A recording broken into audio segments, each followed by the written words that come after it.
이 시간 오늘 우리에게 주신 하나님의 말씀을 함께 읽고 나누겠습니다. 오늘 우리가 함께 나눌 본문의 말씀은 출애굽기 3장 13절에서 22절의 말씀인데요. 13절과 14절 두 절만 우리 함께 먼저 읽도록 하겠습니다. 같이 읽습니다.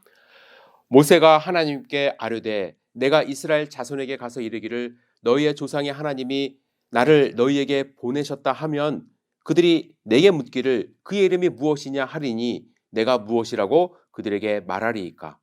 하나님이 모세에게 이르시되 나는 스스로 있는 자이니라. 또 이르시되 너는 이스라엘 자손에게 이같이 이르기를 스스로 있는 자가 나를 너희에게 보내셨다 하라. 아멘. 오늘 우리에게 주실 말씀을 기대하며 잠시 기도드리겠습니다. 전능하신 아버지 하나님, 이 시간 주님의 말씀에 귀를 기울이기를 원합니다. 우리 마음문을 열어주셔서 주님의 말씀이 뿌려져 30배, 60배, 100배의 결실을 맺을 수 있도록 이 시간을 축복하여 주시옵소서.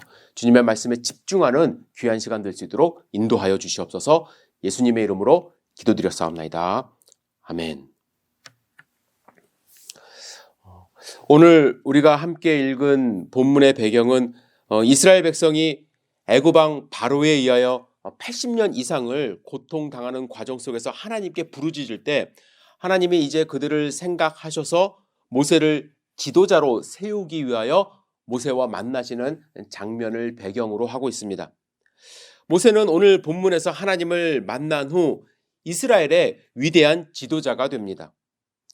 모세는 단순히 이스라엘 백성들을 애굽에서 탈출시키는 역할만 한 것이 아니라 한 국가의 근간이 될 수 있는 이제 율법을 만들고 하나님을 섬기는 나라로 만들기 위하여 이 종교적인 틀을 이제 기초를 다지는 일을 합니다. 물론 이 모든 일들이 하나님의 계시로 명령으로 이제 진행이 되지만 하나님의 명령을 제대로 알아듣고 그것을 수행할 수 있는 능력이 모세에게 있었기 때문에 이 모든 일들이 가능하게 된 것입니다. 그런데 모세는 하나님의 부르심을 완강하게 거부하고 있습니다. 총 5번 사양하는 장면이 3장과 4장에 나오는데요. 첫 번째 11절에 보시면 내가 누구이기에 라는 말로 자기의 존재를 부정하는 모습을 보입니다. 두 번째 사양하는 장면이 오늘 본문의 말씀인데요. 백성들이 그의 이름이 무엇이냐라고 물으면 뭐라고 제가 대답을 할 수 있습니까? 라고 하면서 자신의 무지함을 드러냅니다. 세 번째 사양하는 장면이 4장 11절에 여호와께서 내게 나타나지 아니하셨다. 사람들이 의심할 거라고 이야기를 합니다. 즉 자신의 말에 권위가 없을 거라고 이야기를 합니다.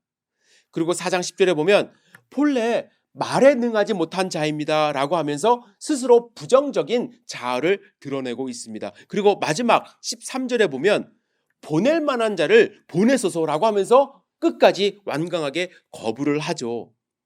하나님은 증거를 보여주시고 이름도 알려주시고 그에게 기적도 행하게 하시고 아론과 함께 할 것이다라고 약속하셨지만 그렇게까지 하시는 하나님에게 모세는 끝까지 보낼 만한 자를 보내소서 거부하다가 하나님의 화를 유발하게 됩니다. 여러분, 모세는 왜 이럴까요? 떨기나무에 불이 붙었는데 타지 않았어요. 이상한 장면이 일어났죠. 하나님의 음성을 직접 들었습니다. 신을 벗고 하나님 앞에 엎드렸습니다. 그런데 모세는 어쩌다가 이러한 하나님의 나타나심과 강력한 권유를 강하게 거부하는 사람이 되었을까? 먼저 그의 삶을 생각해 봤으면 좋겠습니다. 모세가 태어날 당시의 상황을 여러분들 잘 아시죠? 애굽 왕 바로가 히브리 민족이 막 급성장하는 것을 두려워해서 사내 아이가 태어나면 다 죽이라고 명령을 했습니다. 그 명령을 거부한 부모님이 3개월 모세를 이제 숨겨서 키우다가 도저히 안 돼서 나일강가에 이제 갈대 상자를 만들어 이제 띄우게 됩니다. 그 나일강에 띄어진 갈대 상자를 바로의 딸 공주가 발견을 하고 모세를 왕궁에서 이제 키우게 됩니다. 그리고 유모로 모세의 어머니 요게벳을 데려다가 이제 키우게 되는 것이죠. 왕궁에서 40년간 왕자로 살았습니다. 여러분, 왕자로 살았다는 것 단순하게 왕궁에서 이제 편하게 음식을 먹고 이렇게 살았다는 것만 의미하는 것이 아니라요. 다른 이스라엘 백성들은 생각하지도 못한 여러 가지 교육을 받았다는 것도 포함이 됩니다. 당시 이집트는 세계 최고의 지식을 소유하고 있었습니다. 아직도 풀지 못해 7대 불가사의라고 이야기하는 피라미드를 그들은 건축을 했습니다. 넓은 땅을 지배하는 정치력을 가지고 있었습니다. 주변 나라를 다스리는 군사력도 보유하고 있었습니다. 왕자는 이 모든 것을 옆에서 직접 보고 배울 수 있는 기회를 가진 것입니다. 그리고 모세는 어머님 요게벳의 영향이었다고 생각을 하는데요. 동족에 대한 생각도 갖고 있었습니다. 40년간 왕궁에 살면서 그는 스스로 대단한 사람이라고 생각했을 것입니다. 반면에 힘들게 노예 생활하고 있는 동족을 보면서 그들에 대한 애틋한 마음도 갖고 있었습니다. 그러던 어느 날 그가 궁 밖에 나갔습니다. 히브리 사람이 애굽 사람에게 맞고 있었습니다. 2장 11절에 보면 어떤 애굽 사람이 한 히브리 사람 곧 자기 형제를 치는 것을 본지라. 모세는 히브리 사람을 봤을 때 형제처럼 느꼈습니다.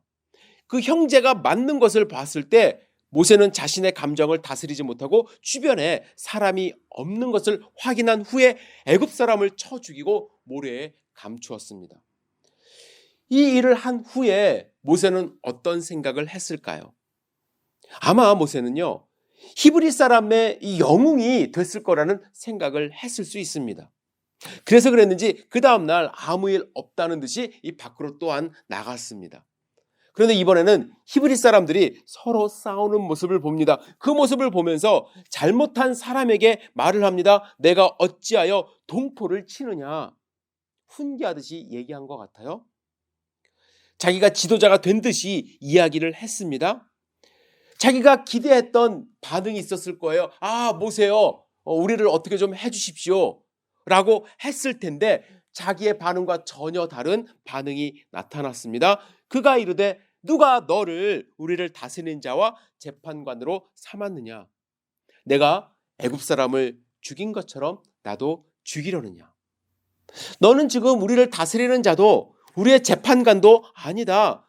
너는 그냥 사람을 쳐 죽인 살인자뿐이라고 이야기를 하는 것입니다.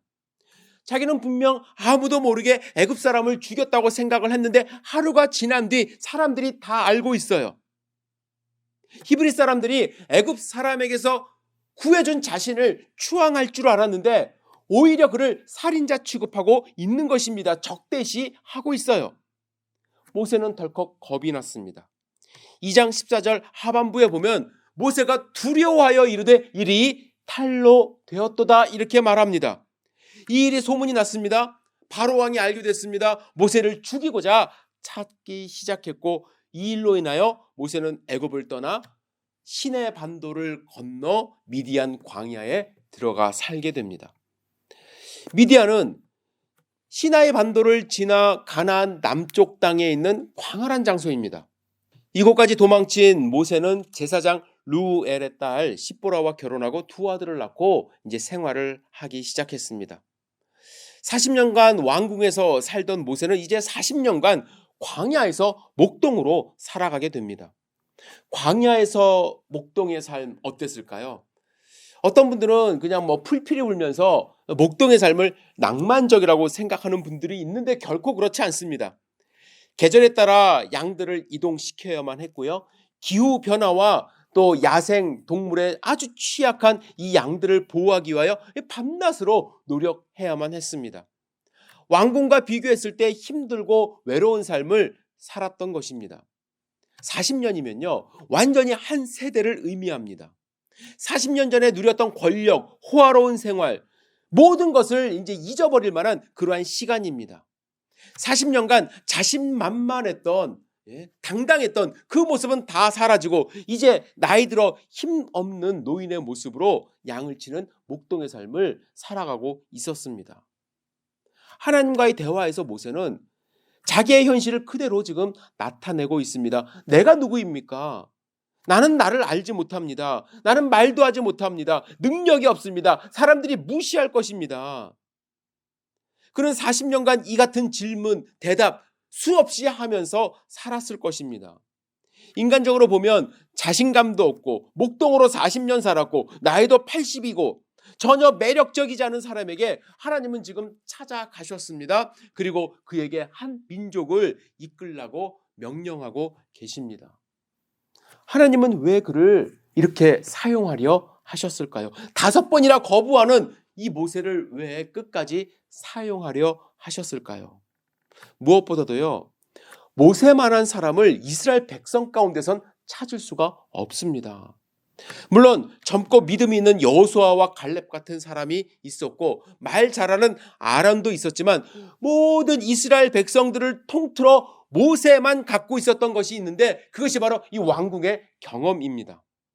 사도행전 7장 22절 스데반 집사의 설교를 보면 이렇게 기록되어 있습니다. 모세가 애굽 사람의 모든 지혜를 배워 그의 말과 하는 일이 능하더라. 그는 왕궁에서 배웠어요. 이스라엘 백성들은 정말로 힘들게 일하고 있는 그 시간에 모세는 어떻게 보면 특혜를 좀 누렸던 것 같아요. 아마 하나님은 이렇게 모세를 왕궁으로 보내신 이유가 하나님의 나라를 세우시는데 그래도 하나님의 말씀을 제대로 깨닫고 가르칠 수 있는 사람 한 명쯤은 좀 양육하고자 그를 왕궁으로 보내신 것은 아닌가 그런 생각을 합니다. 하나님은요, 하나님이 앞으로 다스릴 하나님이 통치할 나라에 대한 그 통치 이념을 알려주시고 그 이념이 잘 수행되도록 지도자를 세워야 했는데 이 모든 것을 제대로 알아듣고 제대로 수행할 수 있는 사람 모세가 가장 적합했다는 것입니다. 제가 노동자들을 폄하하고 싶지는 않은데요. 지금 이스라엘 백성들의 상황을 한번 생각해 보십시오. 80년 이상 제대로 된 교육을 받고 있지 못하고 있습니다. 아침에 눈을 뜨면 노동 현장으로 나가야 되고 저녁에 지친 몸으로 돌아와야만 했습니다.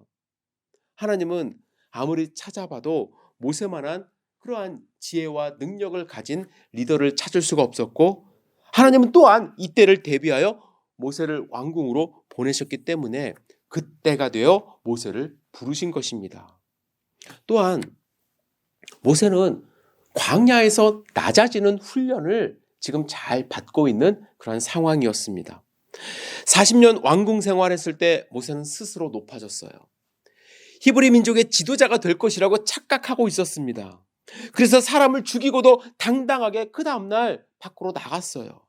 그러나 40년 광야의 생활을 통하여 낮아지는 훈련을 지금 하고 있습니다. 여러분 성경에서요, 온유하다는 평가를 받는 두 사람이 있습니다. 모세와 예수님이에요. 민수기 12장에 보면 이 사람 모세는 온유함이 지면의 모든 사람보다 더하더라 말씀합니다. 마태복음 11장 29절에 나는 마음이 온유하고 겸손하니 나의 멍에를 메고 내게 배우라 그리하면 너희 마음이 쉼을 얻으리니. 여러분 이만큼 두 사람밖에 없을 정도로 온유하다는 것이 쉽지 않습니다. 온유한 성품을 갖는 것이 어려워요. 여러분 온유라는 것은 어떤 성품인가요? 어떤 분들은 그냥 부드럽고 따뜻한 성품으로만 생각을 하시는데 온유가 그냥 부드럽고 따뜻한 것만 갖는 것은 아닙니다. 온유에 해당되는 헬라어는 프라우스 혹은 프라테우스라고 이제 명사, 형용사 이렇게 쓰이는데요. 이 말의 기원은 야생동물의 성품과 관련이 있다고 합니다. 야생동물을 길들이다 이런 뜻이 있대요. 이런 예화가 있습니다. 미국 서부의 농장주들은요, 말을 듣지 않는 사나운 야생말을 길들이는 방법을 알고 있다고 합니다. 우선 초원에 데리고 나갑니다. 그리고 작은 당나귀 한 마리와 이제 끈으로 묶어준다고 합니다. 그러면 야생마는 이리저리 뛰어오르면서 힘없는 당나귀를 끌고 지평선 너머로 유유히 사라진대요. 그런데 며칠이 지나면요, 야생마와 당나귀가 같이 돌아온다고 합니다. 당나귀를 떼놓기 위해서 미쳐 날뛰던 이 야생마도 절대로 떨어지지 않고 끝까지 매달려 있는 당나귀 때문에 성질이 부드러워진다고 합니다. 이 변화돼서 돌아온대요. 온유라는 것은요, 거칠고 난폭한 성품이 따뜻하게 변화되는 것을 의미합니다. 야생성은 아직까지 갖고 있지만 길들여졌기 때문에 그 야생성은 숨어 있고 온순한 성품을 밖으로 드러내는 것. 그래서 야생마가 이 길들여지는 이 상황을 온유하다라고 표현한다는 것입니다. 뿐만 아니라 온유하다는 것은요, 강한 야성이 있는데 이것은 주인만을 위해서 사용된다는 거예요. 주인이 뛰라고 박차를 가하면 화살이 피어도 쏟아져도 전쟁터에서 달린다고 합니다. 반대로 아무리 더 달리고 싶어도 주인이 고삐를 당겨 서라고 하면 그 자리에 섭니다. 온유함은 철저히 주인을 위한 성품이기 때문에 산들바람처럼 부드럽지만 태풍처럼 거세게 몰아칠 때도 있다는 것이죠. 모세는 야생마와 같은 성품을 갖고 있었다는 거예요. 그는 힘이 있었지만 부드러워졌습니다. 이제 하나님께 고삐가 잡혀 뛰라고 하면 뛰고 서라고 하면 설 수 있는 훈련을 받은 상황의 상태입니다. 그래서 하나님은 모세를 사용하기 위하여 그를 부르십니다. 하지만 하나님의 부르심만으로 지금 모세를 당장 사용할 수는 없었습니다. 모세에게 필요한 것이 있었는데 부르신 분이 과연 누구인가에 대한 믿음이고 확신이에요. 여러분, 리더에게 필요한 덕목이 뭐라고 생각합니까? 물론 리더는 능력이 있어야 돼요. 지혜가 있어야 돼요. 하지만 더 중요한 것은 미래에 대한 확신, 그리고 자기 일에 대한 확신이 있어야 리더로서 치고 나갈 수가 있습니다. 물론 잘못된 믿음은 이상한 독재자를 낳기도 하는데, 반대로요, 능력만 있고 확신이 없는 사람들은 결코 리더가 될 수 없습니다. 모세는 능력이 있었어요. 지혜도 있었습니다. 경험도 있었습니다. 그에게 이제 필요한 것은 하나님에 대한 확신입니다. 그의 부르심에 대한 소망에 대한 확신이죠. 그런데 그는 지금 하나님이 어떤 분인지 그 이름도 모르고 있습니다.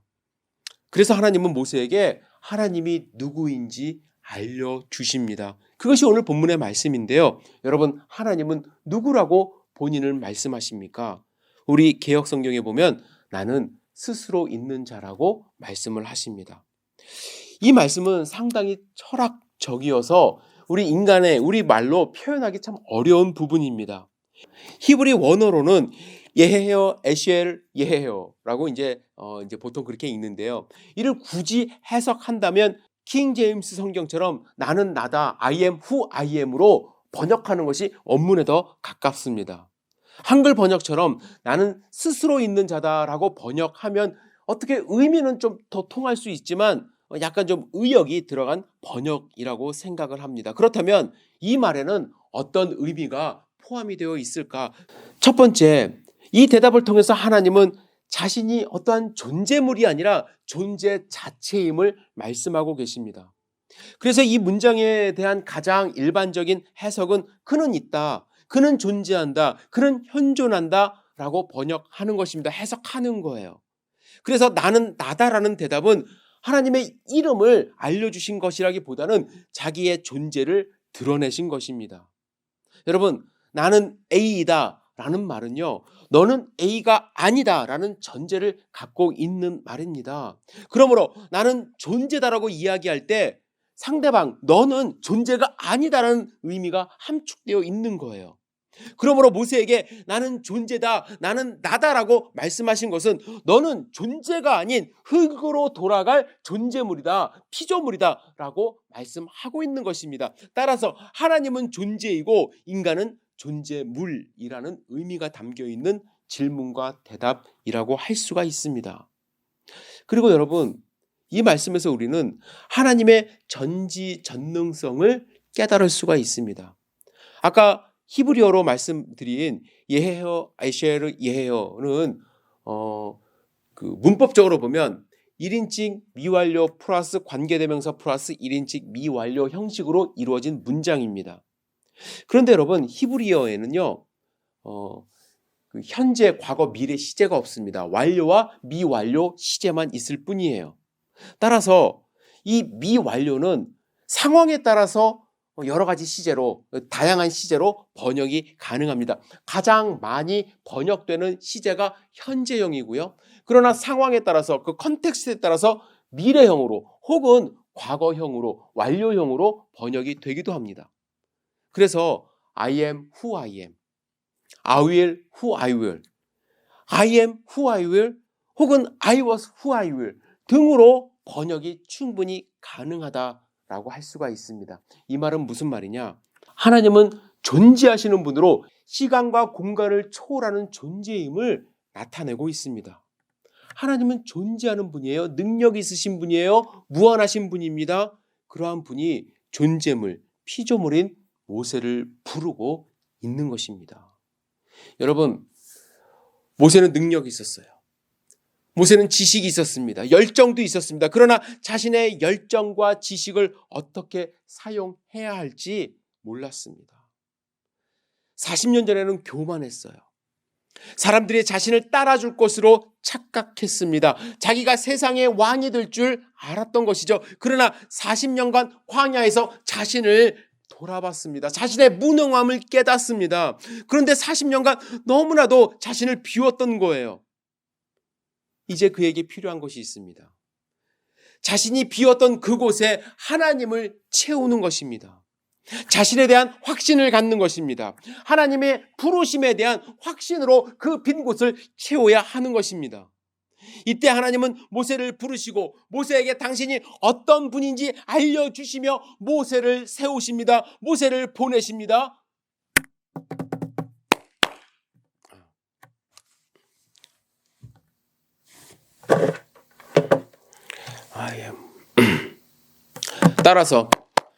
따라서 I am who I am은 I will who I will,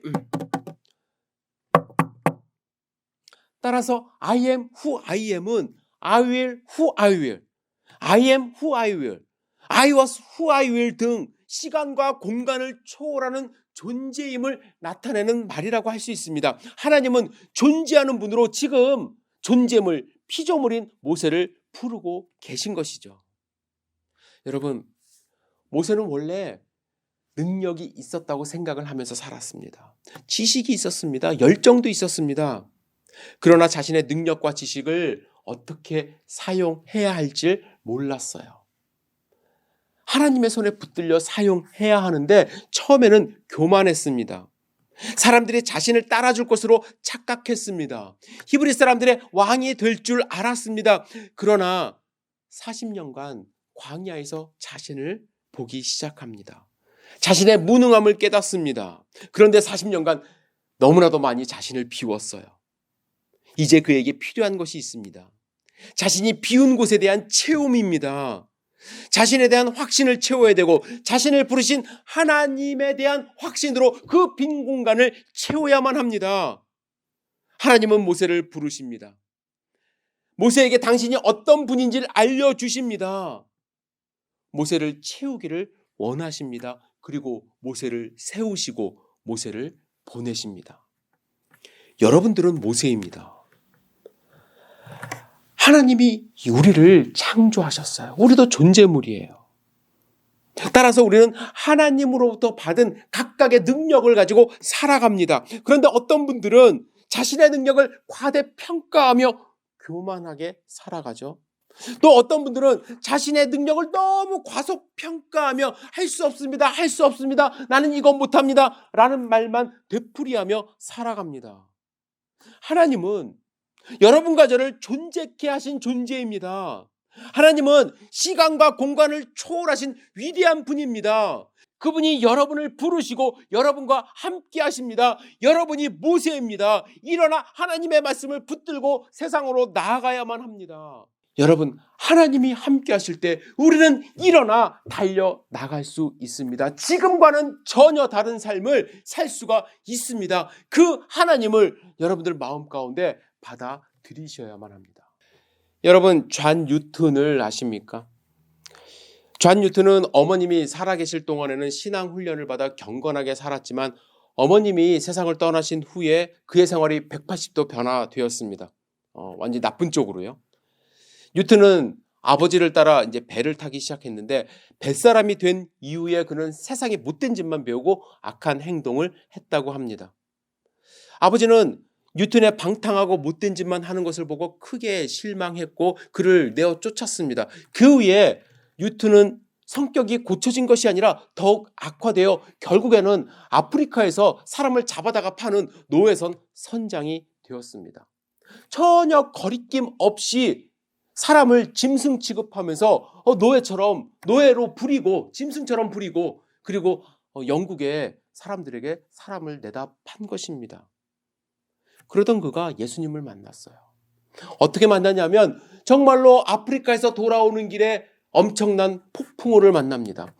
그 폭풍우 속에서 그는 어머님이 했던 기도를 기억을 하고 하나님께 간절하게 좀 살려달라고 애원합니다. 그때 그는 극적으로 살아나게 되고 하나님을 인격적으로 만나게 됩니다. 하나님을 만난 후에 완전히 변화가 되었습니다. 하나님이 그를 들어 사용하시기 시작합니다. 그를 회개케 하십니다.